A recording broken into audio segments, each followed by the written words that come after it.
Hello students, आज की video में जो मैं क्वेश्चन सॉल्व करूँगी वो है डायरेक्ट प्रोपोर्शनल का book 2 8 edition. If x is direct proportional to y and x की वैल्यू है 4.5 व्हेन y की वैल्यू है 3। हमें फाइंड करना है 3 पार्ट से। सबसे पहले पार्ट में हमें इक्वेशन फाइंड करनी है कनेक्टिंग x एंड y की। सेकेंड पार्ट में हमें वैल्यू मालूम करनी है x की और जब हमारे पास y की वैल्यू 6 है। और थर्ड पार्ट में हमें वैल्यू फाइंड करनी है y की और जब हमारे पास वैल्यू जो है वो x की 12 है। तो सबसे पहले हम क्या करेंगे, हमें सबसे पहले कंडीशन क्या दी है कि if x is direct proportional to y, तो हम यहाँ करेंगे x डायरेक्ट प्रोपोर्शनल। तो प्रोपोर्शनल की हमारी साइन होती है ये वाली और proportional to y। x direct proportional to y का ये प्रोपोर्शनल की हमारी साइन है। अब हम क्या करेंगे, हम लिखेंगे x इक्वल है के y। हमारी इक्वेशन क्या आएगी, x इज इक्वल टू के वाई, क्योंकि यहाँ हमें बोला था x इज़ डायरेक्ट प्रोपोर्शनल। तो x प्रोपोर्शनल y और डायरेक्ट प्रोपोर्शनल है इसलिए हमने यहाँ पर y लिखा है। जब हम इन्वर्स प्रोपोर्शनल करेंगे तो मैं आपको साथ साथ एक्सप्लेन कर दूँगी वो भी। और अब हमारे पास क्या होगा कि जब हम ये प्रोपोर्शनल का साइन यहाँ से हटाएंगे तो हम यहाँ लगाएंगे इक्वल के वाई, क्योंकि हम अब यहाँ पर हमें बोला है कि जब x की वैल्यू 4.5 है और y की वैल्यू 3 है, तो ये दोनों वैल्यूज पुट करके हम यहाँ से k की वैल्यू को फाइंड करते हैं।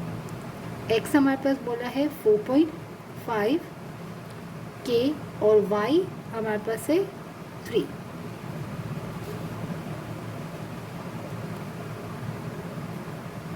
सॉरी, y की वैल्यू है हमारे पास 3।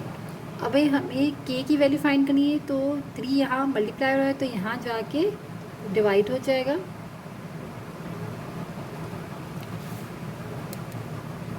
अब अगर हम यहाँ से पॉइंट है 4.5 है, अगर मैं पॉइंट यहाँ से हटाऊँगी तो यहाँ पर नीचे 0 आ जाएगा, क्योंकि पॉइंट के बाद एक नंबर है तो नीचे एक 0 आ गया। तो हमारे पास क्या आ गया, 45 डिवाइड बाई 30 इक्वल है के। अब हम यहाँ पर 5 के टेबल से कैंसिल कर सकते हैं कि 5 6 ज़ा 30 और 5 9 ज़ा 45। अभी भी 9 और 6 है तो 3 का टेबल 3 2 ज़ा 6 3 3 ज़ा 9। तो हमारे पास k की वैल्यू आ गई है 3/2। ये हमारे पास k की वैल्यू आ गई 3/2। अब हमें फर्स्ट पार्ट में बोला है कि an equation connecting x and y। तो हमारे पास ये वाली जो इक्वेशन हमने फाइंड की थी x इक्वल है के वाई, तो हम जो k की वैल्यू को अगर हम यहाँ पुट कर देंगे तो हमारे पास ये इक्वेशन आ जाएगी x एंड y की। तो हमारे पास है कि x, ये पार्ट हमारा 1 है, इक्वल है के वाई। तो हम यहाँ पर x और k की वैल्यू है 3 डिवाइड बाई 2 और y। तो ये हमारी कनेक्टिंग इक्वेशन है। सबसे पहले जब हम क्या करते हैं k की वैल्यू फाइंड करते हैं तो हमेशा हम क्या करेंगे, इक्वेशन बना लेंगे, ताकि जो k की वैल्यू को हमने पुट कर दिया तो ये हमारे पास इक्वेशन आ गई। क्योंकि आगे की जो 2 पार्ट्स होंगे कि सेकंड पार्ट में हमें बोला x की वैल्यू फाइंड करनी, जबकि y 6 है, तो हम यही इक्वेशन को इसी पे हम अप्लाई करेंगे वैल्यूज़ को। और यहाँ पर भी जब लास्ट पार्ट में y की वैल्यू फाइंड करनी होंगी, x हमारे पास 12 है, तब भी हम यही इक्वेशन, तो हमें इक्वेशन सबसे पहले बना लेनी, चाहे क्वेश्चन में हमारे पास गिवन है कि नहीं कि इक्वेशन फाइंड करें, लेकिन हम k की वैल्यू जैसे फाइंड कर लेंगे तो हम यहाँ पर इक्वेशन फाइंड कर लेंगे, ताकि हम बाकी के पार्ट करने में हमें ईजी हो जाएगा। तो ये हमारी आ गई है इक्वेशन। अब यहाँ पर 3 है, यहाँ पर 2 है, ऊपर बड़ा नंबर है नीचे छोटा, तो हम इसको अगर यूँ डिवाइड कर लें कि 3 डिवाइड बाई 2, तो 2 1 ज़ा 2 और 1 बचा, पॉइंट लगाया हमने यहाँ पर 0 किया, तो 2 5 ज़ा 10। तो हमारे पास, और हम इसको यूँ भी ले सकते हैं कि x is equal to 1.5y। तो फर्स्ट पार्ट हमारा यहाँ कंप्लीट हो गया। अब हमें सेकंड पार्ट में बोला है सेकंड पार्ट में बोला है कि वैल्यू x की क्या होगी जब y की वैल्यू 6 होगी। तो यही वाली हम इक्वेशन लिखेंगे, x is equal to 3/2y।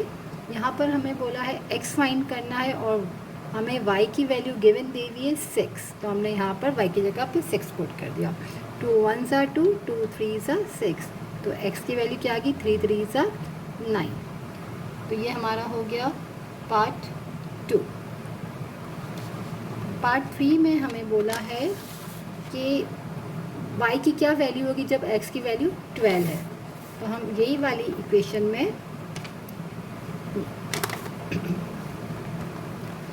Third part, हमारे पास इक्वेशन क्या है, x is equal to 3/2y। तो हमें यहाँ बोला है y फाइंड करना है और x 12 है, x 12 है और हमें अब y फाइंड करना है। तो यहाँ अगर हम देखें तो y के साथ जो 3/2 यहाँ मल्टीप्लाई में है, तो जब वहाँ लेफ़्ट से शिफ्ट करेंगे तो जो चीज़ मल्टीप्लाई में है वो डिवाइड और जो डिवाइड में है वो मल्टीप्लाई हो जाएगी। तो हम यहाँ कर लेते हैं साइड पे कि हम लिखेंगे 12 मल्टीप्लाई बाई 2/3।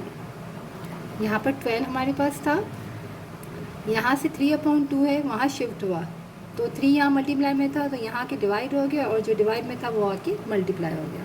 तो ये y 3 1s are 3, 3 4s are 12, तो 4 2s are हमारे पास हो गया 8। तो y की वैल्यू क्या आ गई, हमारे पास 8 आ गई।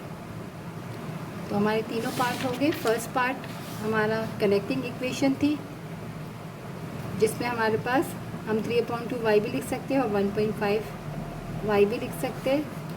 और सेकंड पार्ट में हमारी x की वैल्यू हमें फाइंड करनी थी तो x की 9 आ गई और थर्ड पार्ट में y की वैल्यू फाइंड करनी थी तो हमारे पास 8 आ गई।